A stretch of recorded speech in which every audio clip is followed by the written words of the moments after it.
So, ladies and gentlemen, here we are back again. It is Seiplo and he's playing against Dreamcatcher. This time we are in game number 2 of the finals of tonight's Competo Cup 32. It is Seiplo against Dreamcatcher. Seiplo is up 1-0 and now he's playing as the red Protoss. Meanwhile, Dreamcatcher is still playing as the purple Protoss here. Dreamcatcher in the top right, Seiplo in the top left, bottom left. And in this last game we had a really interesting game. Dreamcatcher just had a pylon here behind the mineral line, just in plain sight of Seiplo's forces. Seiplo was not about to attack this pylon. Dreamcatcher was warping in 3 zealots, and Seiplo, he had a pylon at the front of the base of Dreamcatcher. As soon as he spotted the 3 zealots, all the probes were like, "Oh no, it's OMG, WTF," and we're running around like crazy directly towards the opponent's main base. And as soon as all those probes were running around like headless chicken, he was warping in more stalkers at the front of Dreamcatcher's base, and then Dreamcatcher decided to just warp in more and more sentries. But I mean, you can warp in sentries to block a ramp, but if the units are already up the ramp, it's no use to warp in sentries. Just warp in zealots and stalkers, and that's about it.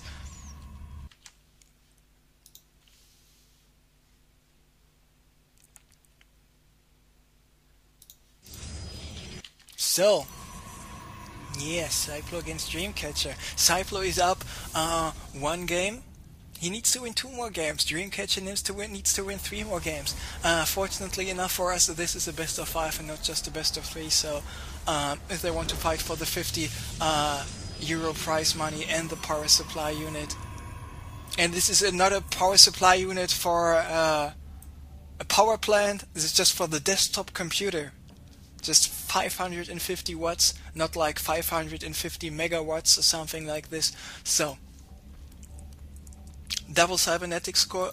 I mean, not that some guy is going for the double cyber core. We see the cybernetics core being finished about the same time for both players here. Seiplo being ahead in terms of cybernetics core research, like 2 seconds. Now this is finished, now this finished just as well.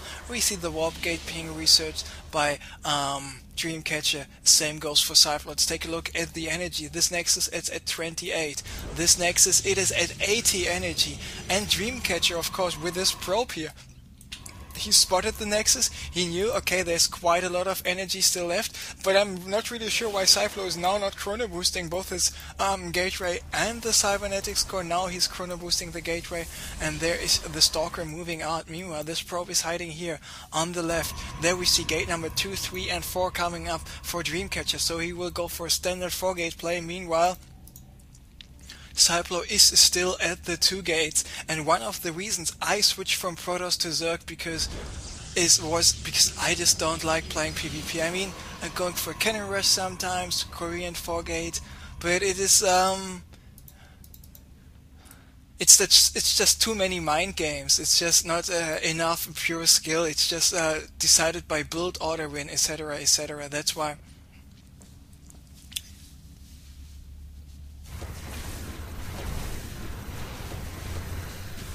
I don't like the PvP so much. Even though watching PvP, no problem at all. Casting PvP, even more. But playing PvP myself, I don't like it. So Dreamcatcher's probe has been taken out. This pylon will be cancelled, most likely.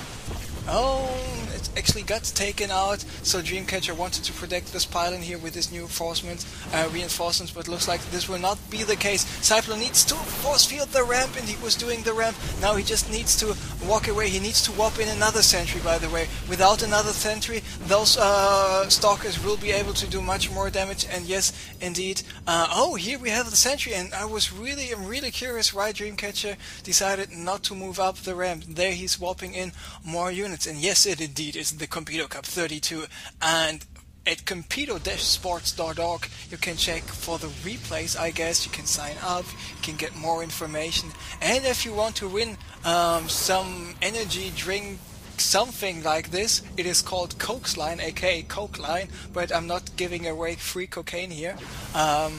It's just some Red Bull thing which you can use for cocktails as well. You just comment on the web page there on the news, and then you can win this stuff. Of course, you have to be from Europe because the computer companies from Germany, and shipping this stuff all over the world will be a little bit too expensive. So only participate if you're living in Europe. Doesn't matter if you're a member, if your country is a member of the European Union or not. Just Europe. So Norway, Russia, Portugal, Malta, Slovenia, everything, no problem. I could go on with all those countries, but I'm focusing a little bit more on this game right now. So we see Seiplo going here for a robo facility, and I like this gameplay of Dreamcatcher. It was not just trying to force his victory. It was just, I have to get up this ramp no matter what. I mean, he tried, he failed, and then he decided, okay, it's time to lick my wounds, it's time to pull back, it's time not to overcommit to the attack, so he wants to go for his follow-up plan, and his follow-up plan is the robotics bay, robotics facility, so maybe later on the robotics bay, of course. Now, this one single zealot is moving out. Does he know about the pylon? Now he does, so now he's taking out the pylon. Is he using his remaining forces to take out the pylon as well? Sending one zealot here to this Zalnagar watchtower. At the right Zalnagar watchtower, Dreamcatcher is still waiting with another stalker. Meanwhile, he's moving out, checking for more pylons by Seiplo.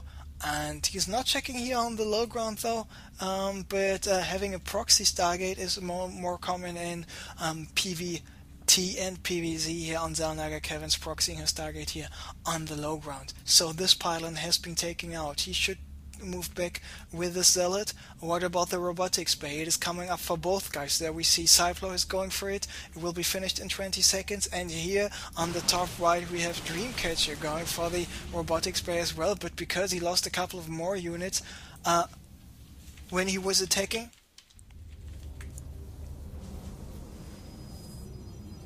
he's a little bit behind in terms of tech. Let's take a look at the harvester count. Here we go. 28, 27, pretty much the same. Let's take a look at the units. We have 8 zealots, 3 stalkers, 4 sentries for Seiplo, 1 immortal, 8 stalkers, 4 zealots for Dreamcatcher. Nice job by Dreamcatcher, by the way. Just took care of the observer by Seiplo, who was flying around. But Seiplo here going for the Nexus.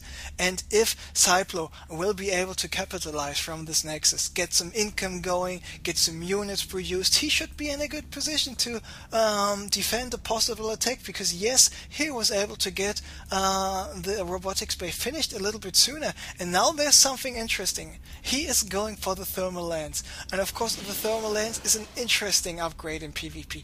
If you get it too fast, you might get overrun, but if you get it too late, you might not be able to just gain advantage from this upgrade. So he's going for the very, very fast extended thermal lens. So his the thing he needs to do right now is to just basically survive. He just needs to survive, and everything else doesn't really matter. So first Colossus is out here for Dreamcatcher. In addition to this immortal, all these stalkers, and lots of zealots. And those 12 zealots might make the difference in the end. Now Seiplo should be finished with the second Colossus pretty soon. This Colossus is 5 seconds away from being finished, and with the second Colossus out, he might be able to buy himself some time. He's got the 4 sentries. He should place some force fields. Of course, Dreamcatcher is walking over those, but he should replace those force fields once again. And now he's spreading his units out a little bit, moving slightly away with his Colossi, and allowing his zealots to deal a little bit more damage. But Dreamcatcher just having a little bit too many gate units.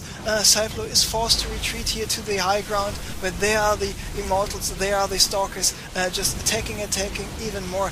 Now those 4 stalkers here on the low ground trying to do a little bit more damage. So this immortal is just hunting down this one single Colossus, which is injured pretty hard. Now he's using his probes to prevent those 2 Colossi from going down, and those 2 probes, those 2 Colossi might make the difference in the end after all. And now both the Colossi are in a lot of trouble, but now with the immortal gone and his stalker still being there, he might be able to do some damage, especially considering, oh yeah, he is mining from his natural expansion. Dreamcatcher realizing, okay, this tech did not kill him, he's got enough economy up and running. So Seiplo, nice decision to go for this Nexus and to go for the thermal lens, because those were the 2 things which won him the game right now. He was not losing the expansion, and the thermal lens Colossus, especially when pulling back here in the back, did enough damage to kill the Stalkers and the Immortal in the end.